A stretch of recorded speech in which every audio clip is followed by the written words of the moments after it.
Hello friends, आज के video में प्रॉब्लम नंबर 5 का हम पार्ट 2 कर रहे हैं। पार्ट 1 हम लास्ट वीडियो में कर चुके हैं। आप सभी से रिक्वेस्ट है वीडियो को पूरा एंड तक देखिएगा और जो भी पहली बार मेरे चैनल पे आए चैनल को सब्सक्राइब जरूर कीजिएगा यदि आपके लिए ये यूजफुल है। तो चलिए, पहला है हमारा सबसे पहला ट्रांजेक्शन। हम 1 से लेके हम 70 तक ऑलरेडी कर चुके हैं। आज पार्ट 2 में हम 20 वाला ट्रांजेक्शन स्टार्ट करेंगे और कुणाल की बुक में ये एंट्रियां चल रही हैं।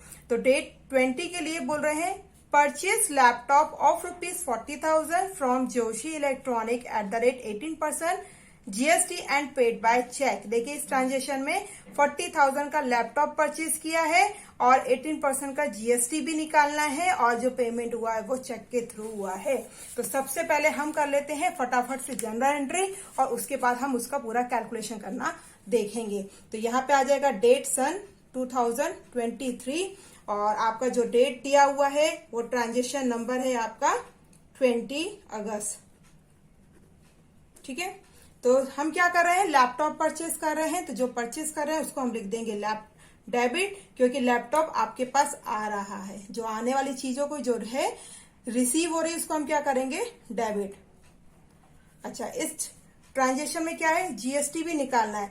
यदि जीएसटी दिया है और ट्रांजेक्शन में हमने परचेज किया है तो हम उस कंडीशन में लिखेंगे इनपुट।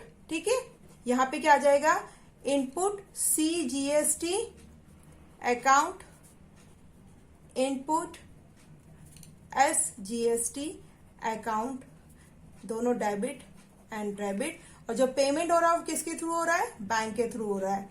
यदि परचेज करते हैं तो इनपुट लिखते हैं, यदि सेल करते हैं तो आउटपुट होता है। ठीक है, नरेशन लिखना बहुत कंपलसरी है, इसके मार्क्स मिलते हैं, इसलिए नरेशन जरूर लिखिएगा। तो being laptop purchase and amount paid by cheque including 18% GST. ठीक है, आप छोटा भी लिख सकते हैं, जैसी आपकी इच्छा हो, पर लिखना कंपलसरी है। तो सबसे पहले हम कर लेते हैं इसका कैलकुलेशन। तो कैलकुलेशन देखिए, मैं कंटिन्यू वही वाला कर रही हूँ। मैंने जो पार्ट 1 में वर्किंग नोट लिखा था वैसे ही करना है। आपको फिर से बता देती हूँ, जो ये वाला वीडियो देख रहे हैं तो आप हमेशा इस तरीके से वर्किंग नोट लिखेंगे। एग्जाम में भी आपको बताना पड़ेगा कि आप कैलकुलेशन कैसे कर रहे हैं, इसलिए बहुत जरूरी है और अपनी कॉपी में भी कीजिएगा। तो डेट हम सबसे पहले डाल देंगे, हम 20 अगस्त के लिए कैलकुलेशन कर रहे हैं। हमने जो लैपटॉप लिया है, लैपटॉप की प्राइस कितनी है, 40,000। ठीक है, इस पे आपको जीएसटी कैलकुलेट करना है। जीएसटी का रेट दिया है 18%। ठीक है, तो 18% जीएसटी है, तो सबसे पहले जो भी आपको जीएसटी का रेट दिया जाएगा उसका हाफ कर दो। ठीक है, तो 9 2 18 होता है, तो 9%। तो अब सबसे पहले आ जाएगा सी जीएसटी, ये 40,000 का 9%। ठीक है, कितना आ जाएगा, 3600। सेम एस जीएसटी 40,000 का सेम निकालेंगे 9%, तो ये भी आ जाएगा 3600। दिस वन, इन तीनों को हम ऐड कर देंगे तो हमारा टोटल अमाउंट आ जाएगा 47,200। ठीक है, अच्छा, सबसे पहले सीजीएसटी और एसजीएसटी क्या होता है, एक जो हमको 40,000 का हमने जो लैपटॉप परचेज करा है उसका 9% हमको सेंट्रल गवर्नमेंट को पे करना पड़ेगा और 9% हमको स्टेट गवर्नमेंट को पे करना पड़ेगा। यानी कि जो 40,000 का लैपटॉप था वो जीएसटी पेमेंट करने के बाद कितने का पड़ गया, 47,200 सॉरी। ठीक है, तो अब हम इस जो हमने अमाउंट निकाला है उसकी एंट्री कर लेते हैं। तो लैपटॉप कितने का था, 40,000। ठीक है, हमारा जो जीएसटी कितना आ जाएगा, 3600 और अमाउंट आ जाएगा 47,200। देखिए, वर्किंग नोट में आप यदि इस तरीके से करेंगे तो आपको भी आसानी है, फटाफट से आप आंसर लिख सकते हैं। तो ये बहुत अच्छा है और आपको हमेशा करना चाहिए। अगला ट्रांजेक्शन है 22 के लिए, रेंट पेड बाय चेक ₹15,000। हमने रेंट पेड किया है तो हम लिख देंगे यहाँ पे अगस्त 22। ठीक है, तो हमारा आ जाएगा रेंट अकाउंट डेबिट। ठीक है, किससे पेमेंट कर रहे हैं, चेक के थ्रू कर रहे हैं, तो क्या आ जाएगा, बैंक अकाउंट। नरेशन आ जाएगा बीइंग रेंट पेड। अब इतना भी लिखेंगे चलेगा, कोई प्रॉब्लम नहीं है। आप आगे भी लिख सकते हैं being rent paid to bank, इस तरीके से। और उसमें जो अमाउंट है वो दिया है, कितना दिया है, 15,000। बेसिकली जो आपका नरेशन होता है वो आपके ट्रांजेक्शन से रिलेटेड होता है। शॉर्टकट में आपको बताना पड़ता है नरेशन में कि आप कर क्या रहे हैं इस ट्रांजेक्शन में, ठीक है। अगला है 25 के लिए, purchase motor car worth ₹2 lakh for cash at the rate 18% GST and paid by bank. देखिए इस क्वेश्चन में भी हमको जीएसटी कैलकुलेट करना है और इसमें हमने किया है मोटर कार को परचेज। तो चलिए एंट्री बनाते हैं। अगस्त 25 सबसे पहले हम लिखेंगे डेट। और अच्छा, हम इस ट्रांजेक्शन में क्या कर रहे हैं, मोटर परचेज कर रहे हैं, तो हम लिख देंगे मोटर कार अकाउंट डेबिट। अच्छा, जीएसटी भी निकालना है तो फटाफट से लिख लेंगे, input CGST account debit, input SGST account debit. Payment किसके थ्रू हो रहा है, चेक के थ्रू, यानी कि हम लिख देंगे बैंक अकाउंट, ठीक है। नरेशन फटाफट से नरेशन भी आ जाएगा आपका, being motor car purchase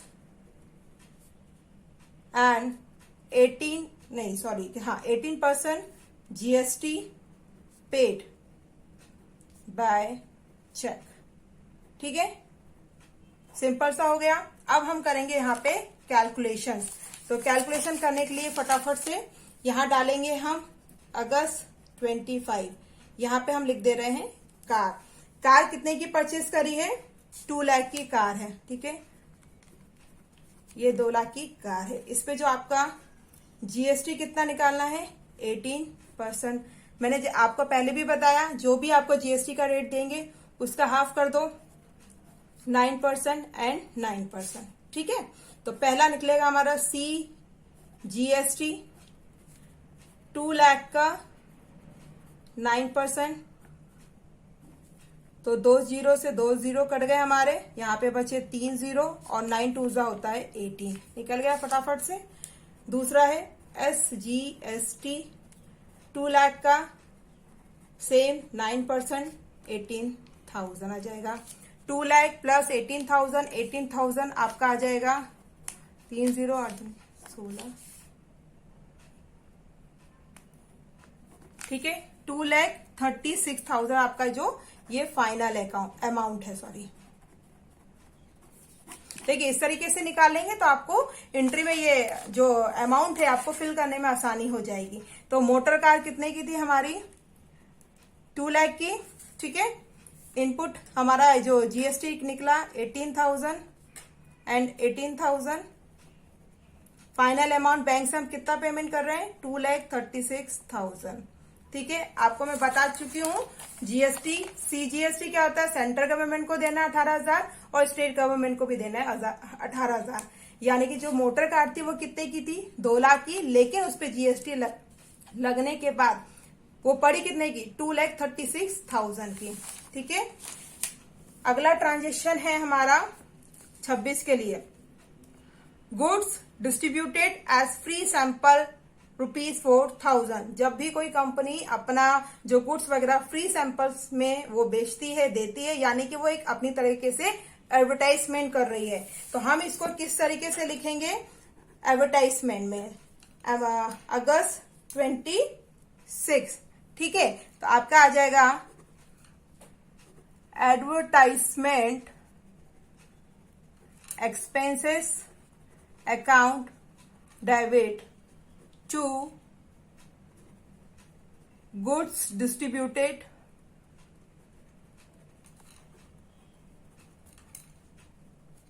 as free sample, ठीक है। आप जो फ्री सैंपल्स में वो आ जाएगा, या आप परचेज भी लिख सकते हैं, ठीक है। आपके पास जो गुड्स थे उसी में से आप फ्री सैंपल के रूप में देख रहे हैं। नरेशन हम यहां पे लिख देंगे being goods distributed as free sample. Amount कितना दिया हुआ है 4000 का, तो डेबिट में भी 4000 और क्रेडिट में भी 4000। यहां तक अच्छे से क्लियर हो गया है। अगला दिया है ट्रांजेक्शन अगस्त 28 के लिए, purchase goods from Amit of ₹60,000 on credit. हमने अमित से गुड्स परचेज कर रहे हैं 60,000 के क्रेडिट में, ठीक है। तो हमारा सबसे पहले हम यहां पे लिख देंगे अगस्त 28 के लिए हमारा बनेगा entry purchase account debit to Amit, ठीक है। किससे परचेज किया हमने, अमित से, तो अमित अकाउंट क्रेडिट हो जाएगा। हम लिख सकते हैं being goods purchased to Amit, ठीक है। किससे परचेज कर रहे हैं हम, अमित से, सॉरी यहां जाएगा फ्रॉम अमित, ठीक है। ऑन क्रेडिट भी लिख सकते हैं, ऑन क्रेडिट के बेस पे हम परचेस कर रहे हैं। तो हमारा जो अमाउंट है वो कितना आ जाएगा 60,000, 60,000 डेबिट में और 60,000 क्रेडिट में, ठीक है। अगला दिया हुआ है 30 के, दो हैं 30 के लिए।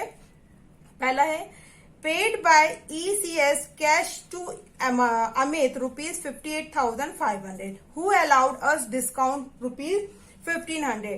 देखिए ईसीएस क्या होता है, बैंक का एक टर्म होता है जिसमें पैसे का ट्रांजेक्शन होता है। तो सबसे पहले हम एंट्री इसमें कर रहे हैं 30 के लिए, अगस्त 30, ठीक है। तो हम क्या कर रहे हैं, paid by ECS cash to Amit, Amit को हम पेमेंट कर रहे हैं। तो यहां पे हम लिखेंगे अमित अकाउंट डेबिट, पहले आप एंट्री लिख लीजिए, उसके बाद में इसका आपको कैलकुलेशन करना बताती हूं। To discount account to bank account, narration भी हम लिख लेते हैं, being amount paid to Amit,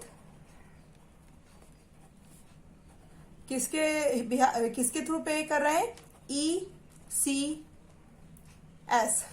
ठीक है। आपका कितने का पेमेंट कर रहे हैं यहाँ पे 60,000। अमित के इसमें कितना उसने लिया था, हमने कितने का गुड्स परचेज किया था, देखिए पहले ट्रांजेक्शन 28 में 60,000 का, यहाँ पे क्या हुआ, ये क्रेडिट हो रहा है इसका, अमित का जो अकाउंट है वो क्या हो रहा है, क्रेडिट हो रहा है। तो जब अमित का अकाउंट डेबिट होगा तो क्या हो जाएगा, 60,000 से क्या हो जाएगा, डेबिट हो जाएगा, ठीक है। अच्छा, वो जो पेमेंट है वो पेमेंट कितना कर रहा है, देखिए इस ट्रांजेक्शन में फिर से आप देखिए पेमेंट कर रहा है 58,500, यहां देखिए मैं अंडरलाइन कर रही हूं, पेमेंट कितना कर रहा है बैंक के थ्रू 58,500, यानी कि 60,000 उसको पेमेंट करना था, करा कितना 58,000, यानी कि आपका जो डिस्काउंट आ जाएगा वो आ जाएगा 1,500। क्लियर हुआ, 60,000 का पेमेंट करना था, किया कितना 58,500, यानी कि 1,500 का उसको डिस्काउंट मिल गया। अगला ट्रांजेक्शन है 30, again 30, sold goods ₹5,000 at a loss of ₹1,000। देखिए हमने कुछ गुड्स सोल्ड किए थे 5,000 के, उस पे लॉस हो गया 1,000 का। तो हम लिख देंगे अगस्त 30, सबसे पहले आ जाएगा, क्या किया हमने, कुछ गुड्स सोल्ड किए हैं, तो हमारे पास क्या आ जाएगा, सबसे पहले हम लिख देंगे टू सेल अकाउंट। देखो मैं आपको पहले एंट्री वैसे बता रही हूँ, सेल किया कितने का 5,000 का, ठीक है। हमको उन्होंने बोला लॉस हो गया, ठीक है, तो हम यहाँ पे लिख सकते हैं लॉस या बैड डेट्स भी लिख सकते हैं, मैं यहाँ बैड डेट्स भी लिख दे रही हूं। अकाउंट डेबिट कितने का 1,000 का। इस ट्रांजेक्शन में थोड़ा सा उल्टा कर रहे हैं हम, एंट्री नीचे से ऊपर कर रहे हैं। हमारे पास कैश कितना आ जाएगा, कैश अकाउंट कितना डेबिट हो जाएगा, 5,000 में से 1,000 तो लैप्स हो गए, तो कितना आ जाएगा 4,000। आया, क्लियर है, बहुत सिंपल एंट्री है। नरेशन आ जाएगा being goods of ₹5,000 sold at a loss of ₹1000। 5,000 का गुड्स सेल आउट किया था, लेकिन उसमें 1,000 का लॉस हो गया। इस क्वेश्चन की लास्ट एंट्री है सोल्ड गुड्स फॉर ₹20,000। तो सबसे पहले हम लिख लेंगे यहाँ पे डेट, सोल्ड गुड्स फॉर ₹20,000। तो कैश में हो रहा है, cash account debit to sale account, कितना है 20,000 एंड 20,000। ठीक है, नरेशन आ जाएगा being goods sold for cash. ठीक है, अच्छा लास्ट, ऐसा नहीं है यहां तक करके हमने छोड़ दिया एग्जाम में, ऐसे गलती मत करना। हमको क्या करना है, प्रॉब्लम जो 5 हमने जो पूरा क्वेश्चन जो किया है, पहला पार्ट 1 और पार्ट 2 में डेबिट साइड और क्रेडिट साइड दोनों का, बोथ साइड का हम टोटल करेंगे। यहां लिखेंगे हम टोटल, इस तरीके से लाइन खींचना है, ये डबल लाइन खींचना है। टोटल मेरा आ रहा है, मैंने करके रखा है 6,97,450। फिर से देख लीजिए,